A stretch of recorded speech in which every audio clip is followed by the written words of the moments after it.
Welcome back to our channel, soap fans. Today is a beautiful day for some explosive Los Angeles drama, and we have the hottest scoops ready to serve. Daphne Rose Walton is standing in the center of her husband's office, the silence of the room pressing against her eardrums. She reaches down into the dark crevice of the sofa, her fingers brushing against cold metal.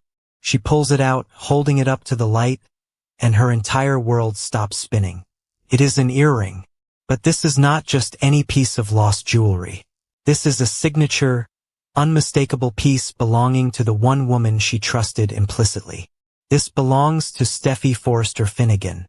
The realization hits Daphne like a physical blow to the chest, stealing the breath from her lungs. She stares at the earring, her mind racing at 1,000,000 miles an hour, desperately trying to make sense of the impossible. Steffi is her best friend. Steffi is the woman who stood by her, supported her, and celebrated her marriage.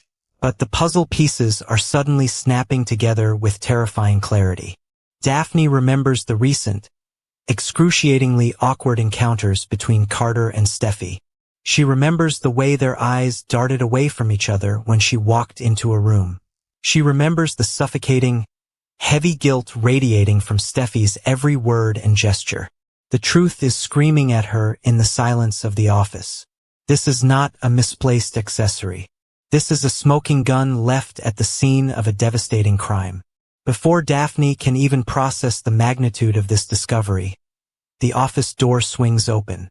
Carter Walton walks in, flashing that $1,000,000 smile, completely oblivious to the nuclear bomb resting in his wife's palm.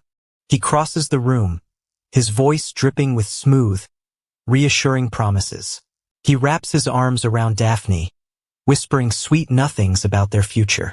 Carter talks about overcoming her devastating infertility diagnosis. He promises her that they will build a family, that they will explore adoption, surrogacy, whatever it takes to make her happy. He looks deeply into her eyes, playing the role of the devoted, loving husband who is ready to conquer the world by her side.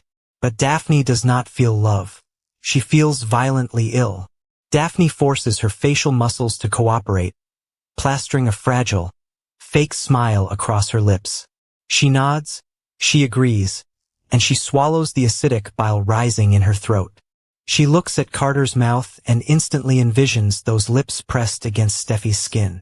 The betrayal is so visceral it makes her dizzy. But Daphne is a survivor, and she is brilliant. She does not scream. She does not throw the earring in his face. She does not demand a confession. Instead, she plays along, burying the jewelry deep in her pocket. She realizes in this agonizing moment that her husband is looking her dead in the eye and lying to her face. Carter thinks he has dodged a bullet, completely unaware that his wife is now a ticking time bomb, silently counting down to his absolute destruction. The second Carter leaves for a highly anticipated board meeting, Daphne goes into full, ruthless detective mode. The tears are gone, replaced by a cold, calculating determination. She logs into the Forrester Creation security network, bypassing the basic firewalls with the access codes she memorized months ago. She pulls up the digital logs and the surveillance footage timeline for the exact night she supposedly left for Paris. The night her world shattered over her early menopause diagnosis. The night she cruelly told Carter their marriage was over in a fit of grief. She watches the screen with unblinking, horrified eyes as the digital ghosts of that night come to life. The footage does not lie. It is brutal, undeniable, and absolute. The security cameras capture Steffi Forrester stumbling into the CEO office, clearly intoxicated and reeling from her own disastrous trip to Monaco. Daphne watches the time codes tick by. 10 minutes, 30 minutes, an hour, 2 hours. No one else goes into that office. No one comes out until the early hours of the morning. The timeline is an indisputable confirmation of the ultimate, unforgivable betrayal. While Daphne was drowning in the suffocating grief of her infertility, mourning the biological children she could never give her husband, Carter was finding physical, passionate comfort on the office couch with her absolute best friend. The double betrayal slices through Daphne's heart, severing every tie of love, trust, and loyalty she ever held for either of them. The psychological collapse is instantaneous and terrifying. Daphne sinks to the floor, the glow of the security monitor casting long, dark shadows across her tear-stained face. She is plunged into a deep, suffocating depression, the weight of the betrayal crushing her spirit. But this is a soap opera, and tears never last long before they morph into something far more dangerous. The crushing sorrow quickly hardens into pure, unadulterated, feral rage. Daphne is not going to pack her bags and cry her way back to France. She is not going to be the pathetic, infertile victim who lost her husband to the glamorous Forrester CEO. She is going to burn their entire world to the ground. She begins plotting a revenge so cruel, so meticulously calculated, that neither Carter nor Steffi will ever see the flames until they are already reduced to ash. Across town, an entirely different kind of war is exploding with equal ferocity. Katie Logan marches up to the Spencer Beach house, her maternal instincts screaming that something is deeply, fundamentally wrong with her son's new romance. She pushes the door open unannounced, the silence of the house thick with secrets. She stops dead in her tracks in the living room. Melissa Dillon is sitting at the desk, completely engrossed in a glowing laptop screen, her fingers flying across the keyboard. Katie creeps closer, her eyes narrowing as she catches a glimpse of the illuminated display. Dillon is not shopping for shoes. She is not updating her social media. She is deep inside the highly classified Spencer Publications financial portfolios. The screen is a treasure map of the Spencer empire. Dillon is actively scrolling through offshore trust fund allocations, massive real estate holdings, and the staggering multi-billion-dollar net worth of the Spencer family. The mask has finally slipped. The sweet, innocent, misunderstood girl act has evaporated, revealing the calculated, greedy opportunist underneath. Katie's blood boils. The gold digger has finally shown her true colors, and she is targeting the Spencer fortune through the vulnerable, bleeding heart of Will Spencer. Katie slams the laptop shut with a violent crack, the sound echoing through the beach house like a gunshot. Dillon jumps out of the chair, her eyes wide with sudden, panicked terror as she comes face to face with the furious matriarch. The confrontation is explosive, a rapid-fire clash of titans. Katie demands answers, her voice dripping with venom and absolute authority. She backs Dillon into a corner, ruthlessly interrogating her about the financial snooping. Dillon stammers, her lies tripping over each other, desperately trying to weave a story about innocent curiosity. But Katie is a Logan, and she is a Spencer by blood and battle. She sees right through the pathetic excuses. The greed is undeniable. Dillon is not in love with Will. She is in love with his bank account, his power, and his last name. Katie declares all-out war right there in the living room. She vows to protect her son, her family, and the Spencer legacy from this predatory opportunist, no matter what it takes. Katie does not just kick Dillon out of the house. She launches a full-scale, aggressive investigation into every dark corner of Melissa Dillon's life. Katie immediately contacts her top-tier private investigators, demanding a deep-dive background check. She knows this girl is a fraud, and she is determined to prove it. Within hours, the red flags are multiplying. Katie connects the dots directly to Remy Price, the shady, dangerous cousin with a history of deepfakes and underground manipulation. The connection is a massive, blaring siren. Katie is convinced that Dillon is a professional grifter, a predator who smelled Will's emotional vulnerability after his breakup with Elektra and sank her claws in deep. Katie prepares to drag all of Dillon's dirty secrets into the harsh, unforgiving Los Angeles sunlight. But Melissa Dillon is not a helpless, fragile victim who will just roll over and surrender. She is a master manipulator, a brilliant strategist who knows exactly how to play the game. Before Katie can even reach Will to present her findings, Dillon strikes a preemptive, devastating blow. The moment Will walks through the front door of the beach house, Dillon bursts into hysterical, breathless tears.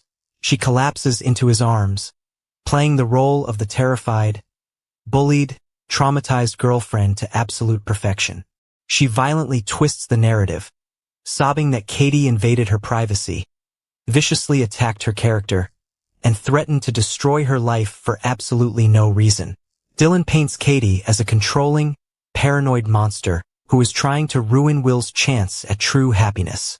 Will's reaction is exactly what Dylan calculated.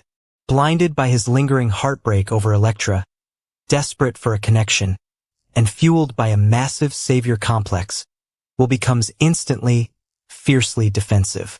He wraps his arms tightly around Dylan, shielding her from the imaginary threats. When Katie arrives to lay out the cold, hard facts of the financial snooping and the Remy Price connection, Will refuses to listen. He glares at his mother with pure, unadulterated defiance. The wedge Dylan designed is driven deep into the heart of the Spencer family. As Will shouts at his mother to back off, Dylan looks over his shoulder. Her tear-filled eyes lock onto Katie, the crying instantly stopping as she delivers a smug, victorious, chilling glare. The battle lines are drawn in blood. Katie tries desperately to reason with her son, laying out the financial portfolios, the undeniable proof of Dylan's greed, and the dangerous family ties. She begs Will to open his eyes and see the predator sleeping in his bed. But Dylan is relentless, and she pulls her ultimate, most sickening trump card. She weaponizes trauma. She brings up the tragic, horrific death of Luna Nozawa. Dylan sobs violently into Will's chest, reminding him of the fatal car accident, the crushing guilt she carries, and the deep psychological scars that still haunt her every waking moment. How could your mother accuse me of this greed when she knows the trauma I've been through? When she knows what it's like to lose someone? Dylan cries, her voice shattering with fake, agonizing despair. The psychological manipulation is a masterclass in toxic control. Will is completely paralyzed by the mention of Luna's death. The shared trauma, the secret he has kept and forgiven, binds him to Dylan in a sick, twisted web of loyalty. He cannot bear to see her in pain, and he directs all of his explosive Spencer brand rage directly at Katie. He accuses his mother of being heartless, cruel, and obsessed with controlling his life. He orders Katie out of his house, screaming that he will not allow her to abuse the woman he cares about. Katie is forced to retreat, her heart breaking as she watches her son fall deeper into the gold digger's trap. Dylan has won this brutal battle, securing her place by Will's side and moving one step closer to the Spencer fortune. But Katie Logan Spencer has never backed down from a fight in her entire life. She retreats to the Logan estate, her mind racing with new strategies, new angles of attack. She knows that Dylan is dangerous, and she knows that Will is in terrible jeopardy. Katie vows to double down on her investigation, determined to find the one piece of undeniable, explosive evidence that even Will cannot ignore. She will tear down Dylan's facade brick by brick. Meanwhile, across town, Daphne Rose Walton is sitting in the dark, her fingers tracing the edges of Steffi's gold earring. Two massive, catastrophic wars have just been ignited in Los Angeles. The betrayals run deep, the lies are toxic, and the desire for vengeance is absolute. The fallout from these explosive secrets is going to shatter the foundations of Forrester Creations and Spencer Publications. Steffi Forrester is currently drowning in suffocating guilt, terrified of a surprise pregnancy, completely unaware that her best friend already holds the smoking gun to her destruction. Carter Walton is playing the devoted husband, blindly walking into a revenge plot that will strip him of everything he holds dear. While Spencer is alienating his own blood, fiercely defending a woman who is actively plotting to drain his family's empire. And Katie Logan is preparing to unleash a firestorm of truth that will leave no survivors. The stakes have never been higher, the tension is suffocating, and the impending clashes will change the landscape of this city forever. Will Daphne's brutal revenge plot destroy Steffi and Carter? And can Katie save Will before Dylan steals the Spencer fortune? Drop your wildest theories below and subscribe.